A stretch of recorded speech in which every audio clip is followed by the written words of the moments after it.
জয় বাংলা। আমার পূর্ববর্তী বক্তা যিনি ছিলেন অভিজিৎ কুণ্ডু, উনি যা বক্তব্য দিয়ে গেছেন, এরপরে আর আমার বক্তব্য দেওয়ার মতন কোনো ভাষা বা কথা নেই। তবু আমার একটাই বক্তব্য আমি খুব ছোট্ট করেই রাখবো। সেটা হচ্ছে যে বাংলা খুব শান্তিপ্রিয় জায়গা। বাংলার মানুষ শান্তিতে বসবাস করতে চায়। আজকে 70 বছরের ওপরে এই বাংলায় বাঙালি শুধু দেখে গেছে, বাঙালি ভালোবাসা দিয়ে গেছে। আর সেই ভালোবাসা দেখে যাওয়ার জন্য আজকে আমাদের যে সমাজ, সেই সমাজ আজকে চাকরি ব্যবসা থেকে বঞ্চিত। আজকে বাংলার রাজধানী কলকাতা, বাঙালির রাজধানী, কিন্তু তা সত্ত্বেও বাংলায় আজকে, কলকাতায় আজকে বাঙালির অধিকার নেই। আজকে সর্বত্র নানান রাজ্য থেকে অবাঙালিরা, হিন্দি ভাষীরা ব্যবসা করতে আসছে। আজকে বাংলায় ফুটপাত আছে, কলকাতা, শিলিগুড়ি, দুর্গাপুর, হলদিয়া, খড়গপুর, সর্বত্র ফুটপাত আছে, কিন্তু সেখানে বাঙালির কোনো দখল নেই। আমরা সেই দখল চাই যেখানে শুধু বাঙালি ব্যবসা করবে। আজকে নানানভাবে রাজ্য সরকার থেকে কেন্দ্রীয় সরকার, বেসরকারি সর্বত্র প্রত্যেকটি সংস্থায় বেআইনিভাবে, গোপনে, অর্থের বিনিময়ে অন্যান্য রাজ্য থেকে লোক ঢোকানো হচ্ছে। অন্যান্য রাজ্য থেকে লোক ঢুকিয়ে তাদেরকে চাকরির ব্যবস্থা করা হচ্ছে, বাঙালিকে বঞ্চিত করা হচ্ছে। শুধু ভোটের সময় বাঙালি করলে হবে না,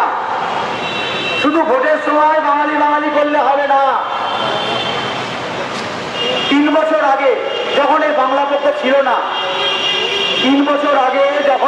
পক্ষ ছিল না, তখন বাংলার বুকে প্রত্যেকটি রাজনৈতিক দলই ছিল। সিপিএম ছিল, কংগ্রেস ছিল, তৃণমূল ছিল, বিজেপিও ছিল।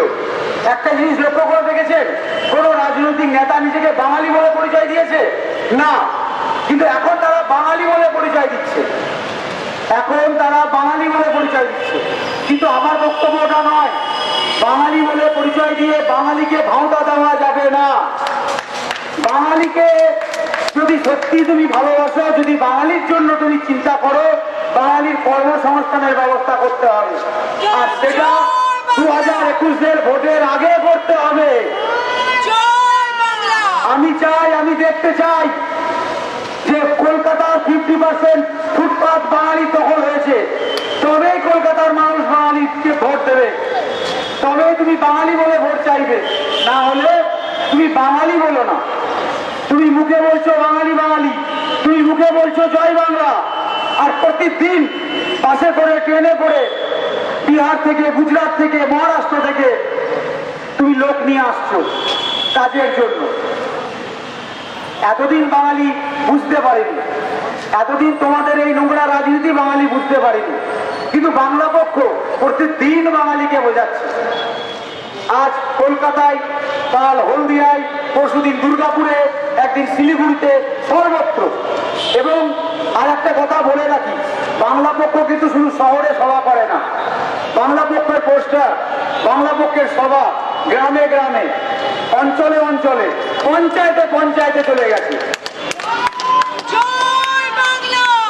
আমার এখানে অনেক সহযোদ্ধা আছেন যাদের বাড়ি পঞ্চায়েত এলাকায়, পঞ্চায়েত এলাকা থেকে তারা কিন্তু বাংলা পক্ষ সংগঠনের সভাতে উপস্থিত হয়েছেন। অতএব একটা কথা বলে রাখছি, বারবার করে বলে রাখি, সরকার গঠন হবে, যে সরকার গঠন করুক বা যেভাবেই গঠন হোক, সরকার গঠন হবে, কিন্তু যদি বাঙালির ভোট চাই, আর বাঙালির ভোট ছাড়া তুমি সরকার কোথা থেকে গঠন করবে বাবা? তুমি নয় বাসে করে, ট্রেনে করে, ব্যবসার জন্য, চাকরির জন্য লোকটা তো নিয়ে আসবে, কিন্তু ভোটটা তাকে দিয়ে দেওয়া হবে। ভোটটা তো তোমাকে দেওয়াতে হবে বাঙালিকে। অতএব সেই বাঙালির অধিকার তোমাকে ফিরিয়ে দিতে হবে। তুমি বাঙালির জন্য কাজ করো, বাঙালি তোমার পাশে আছে। আজ বাংলার বুকে সিপিএম, তৃণমূল, কংগ্রেস, বিজেপি নেই। আজ বাংলার বুকে বাংলা পক্ষ আছে। আজ বাংলার বুকে বাঙালির বাংলা পক্ষ আছে। আছে, বাংলা পক্ষ সেই স্বপ্ন দেখাচ্ছে। বাংলা পক্ষ ভোট চায় না, বাংলা পক্ষ ভোটে প্রার্থীও দেয় না, আর দেবেও না। বাংলা পক্ষ বলেনি যে তুমি একে ভোট দাও ওকে ভোট দাও। বাংলা পক্ষ বলছে যে বাঙালি ভোট ব্যাংক তৈরি করো, জানতে শেখো। তুমি তোমার যে প্রার্থী আছে তার সাথে কথা বলো যে আপনি আমার জন্য কি করছেন, বাঙালির জন্য কি করছেন। সেটাই হচ্ছে আপনি বাঙালির জন্য করবেন না কার জন্য করবেন তার প্রমাণ। আপনি প্রমাণ দিন আগে, আমাকে কাজের জায়গা তৈরি করে দিন।